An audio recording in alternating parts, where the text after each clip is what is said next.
This is my video reflection on the 2007 Paul Thomas Anderson film, There Will Be Blood. It's about a man named Daniel Plainview who is essentially like an oil prospector who goes out to Southern California in a time where there's big oil business.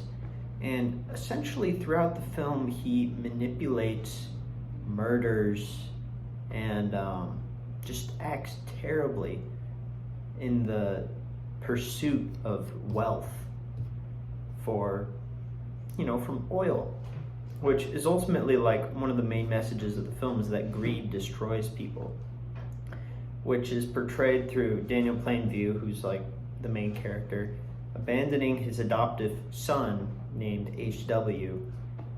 and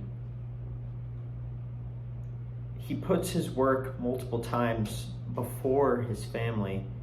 And in the film, this is exemplified because his son goes deaf from an oil well explosion.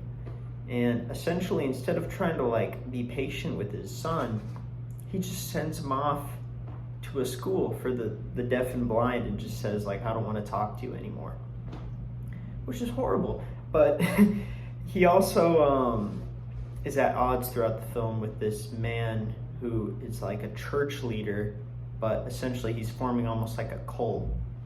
So this church leader, whose name is Eli Sunday, essentially is trying to manipulate him, even though Daniel Plainview is trying to manipulate him too to gain public support for his oil business.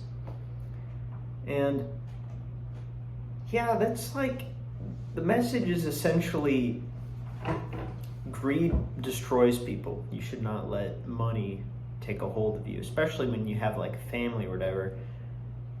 But I really like the film. It's one of my favorite movies because it's just directed great and the musical score is really good.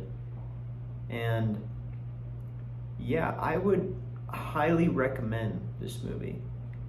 It is kind of long, but it's got lots of good commentary, I feel in terms of how people interact and how, I've said a bunch of times, how money can destroy people, how people are trying to use other people for their own gain and stuff like that. But yeah, it was a great movie.